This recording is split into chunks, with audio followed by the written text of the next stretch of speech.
nk'uko twababwiye rero nka radiyo urumuri tuzakomeza tugenda dutembera tubarebera imico itandukanye, tubarebera imikorere itandukanye, abanyamahanga bari mu Uganda ubuzima bwabo, abari mu Burundi. Uyu munsi tukaba tugeze kuri bamwe ku barundi baba mu gihugu cya Uganda, tukaba twifuje ko twaganira nabo, tubasanze bakora ibikorwa bitandukanye na cyane cyane iby'umuco wabo. Ku ruhande rwanjye ni kumwe n'umwe mu kurira uyu mutwe cyangwa se twawita mu Kirundi bawita ngo ni umurwi w'akaranga cyangwa se itimu y'umuco cyangwa se ababishyize hamwe mu muco, ishyirahamwe ry'umuco. Nkaba nagira ngo nkuramutse wiriwe. Biriwe neza cyane. Amazina yacu yewe bwa mbere nitwa Leonidasi. Abantu nkuriye ino timu y'Ingoma Z Kirundi kabayita Intare Performance Group. Tubasanze hano mu gihugu cya Uganda. Mu gihugu cya Uganda tubasanze muvuza Ingoma Z Kirundi. Ese mwabitewe n'iki kuba mushobora gukorera ingoma hano mu gihugu cy'u Burundi, mu gihugu cya Uganda kandi muri abarundi? Ese nta bibazo bibatera? Oya, nta kibazo na kimwe dutera kuko ubwa mbere na mbere twahisemo kumenyekanisha igihugu biciye mu mudiho w'ingoma. Nibyo twahisemo kuko iyo tuko twavuze umudiho wacu w'ikirundi twamamaza mu mahanga, bituma igihugu cyacu kimenyekana ku isi yose, kikamenyekana n'abaganda batari bazi icyo umuco w'ikirundi bakawumenyeraho. Niyo mpamvu ukoresha uyu mudiho kandi mu kumenyekanisha igihugu cyacu cy'u Burundi.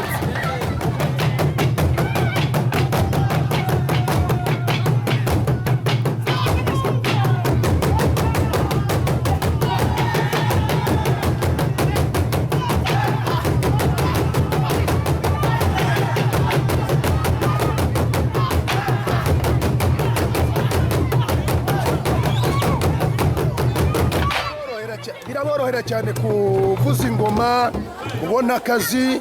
Ese ibi ngibi mukora hari icyo bibamariye? Ibintu birakomeye cyane kuko turetse n'ibyo musanzwe twega akanakanga twatangu tukiri batoya cyane, ariko hari igihe tugira umugisha umuntu akadushima akaduhezagiza akantu agakora mu mufuko ugasanga turabayeho mu bwoko. Mwabitekereje gute, mwabyiyumviriye gute gutangira kuvuza ingoma muri Uganda mu gihugu? Ese abana Uganda bo babyakira bate iyo bababonye muvuza ingoma ziwanyu muzikoreye ku mutwe? Ntibababona nk'abantu babamesha cyane kuba mushobora kwikorera ingoma? Ntabwo babatinya? Oya, ahubwo ntabwo batinya, ahubwo bararyoherwa cyane kuko nabone birabatangaza, ariko icyo no kubwira cyo birabaryohera cyane rwose ku buryo atarubanza ndetse na presidenti Yoweri Kaguta Museveni yagize umunsi mukuru ntabwo atwibagira, araduhamagaza tukamenya akaranga k'igihugu cyacu akaryoherwa cyane.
wiyita nde? Ntago ndi umurundi umunyarwanda ariko zino ngoma z'abarundi ndazikunda cyane. Kubera iki ukunda izi ngoma? Urabona umunyarwanda n'umurundi tuvuga ururimi rumwe. Je navuye mu Rwanda ngeze hano i Buganda sanga y'abarundi usanga tuvuga ururimi rumwe, usanga barakubita ingoma n'iwacu mu Rwanda turatamba. None mbasanze hano bavuza ingoma nziza ndazikunda cyane. None se ubona hari icyo zamarira u Rwanda nk'abanyarwanda? Namwe mwabona mwakwifuza gukora ibintu nk'ibi kugira ngo igihugu cyanyu kimenyekane? Ni kimwe bwe muri yo murakora kugira ngo mumere nk'abarundi mumekanishe igihugu cyanyu? Urakoze cyane. N'abanyarwanda natwe dufite club nyinshi zikorera hano. Niyo wabaza uyu mukuru w'ingoma hari club z'abanyarwanda zikwatagana n'abantu bakaba bakubita ingoma ari abanyarwanda n'abarundi, ariko kubera ko tuvuga ururimi rumwe umurundi n'umunyarwanda ugasanga ntibasobanuye umurundi n'umunyarwanda. So hanye mba hano Kosovo ushobora guhamagara nk'abantu 10 bakavuga ati ndi umurundi kubera iki nkunda abarundi ni bene wacu. None se muri iki gihugu cya Uganda ni ibiki mukunze guhura nabyo bibagora? Ngize n'amahirwe ngo usanze uri umunyarwanda. Leta y'u Rwanda n'igihugu cyanyu gikunze kuvuga cyane ko muhohoterwa hano muri Uganda. Ese we hari amakuru bifiteho? Amakuru yo guhohoterwa ntabwo nayatanga ko nta muntu kuva nagera inahangaha nta muntu aramuhotera na gatoya. Mbona umugande dukwatagana burungi tukabara neza icyo afite tugasangira, nasanga umurundi nkabona ngeze ku muvandimwe. Nk'ubu ngubu aho mba ni ku musozi hari ruguru, ariko none nk'ubu naniwe nkabura imbaraga narara ku murundi kandi umunyarwanda. Niyo mpamvu wabonye nkomeza ngira buca nkora security hano, nkora security kugira ngo ingoma z'iwacu zitera imbere, kuko iyo mvuze buri n'u Rwanda turi bamwe. Abanyarwanda hano murakora imirimo yanyu mwisanzuye, nta kibazo na kimwe mufite? Arafite ibibazo ariko kugicaye nta kibazo ufite. Madame ngusanze hano muri Uganda, nawe ngusanze uri ku barundi bavuza ingoma. Amakuru yawe? Yabaga abarundi kwano cyane atemaganda. Nashaka gutubwire mu Kinyarwanda kuko bavuye kuri Munyarwanda. Abarundi nishiti sanje n'abarundi tuvindimwe tuvuga rumwe tukagira gute. Umaze imyaka ingana iki hano muri Uganda? Umaze imyaka 16. Ukora iki? Ufite bar. Abanyarwanda n'abarundi n'abana-Uganda bose baraza mu bara bakanywa nta kibazo na kimwe. Bafata kimwe bagayiki n'abarumuna banje bakuru banje. Hano muri Uganda bavuga ko abanyarwanda babamerera nabi, mufite ibibazo. Ese wowe nta kibazo ufite muri business yawe? Nta kibazo ufite. Abana-Uganda babatwara gute? Leta ya Uganda nk'abanyarwanda ibafata gute?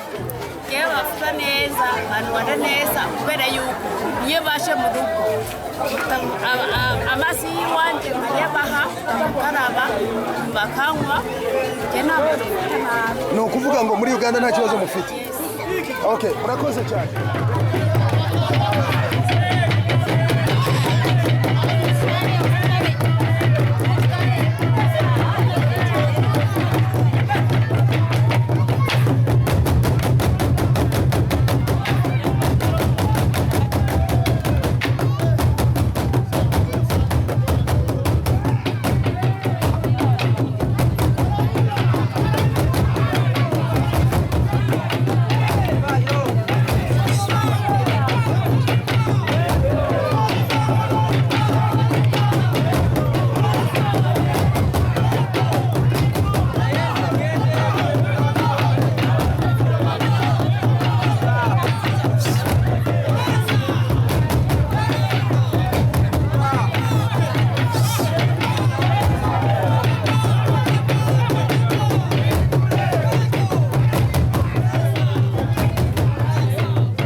Ibibazo mukunze guhura nabyo muri aya mahanga? Amazina yawe hanyuma tubwire.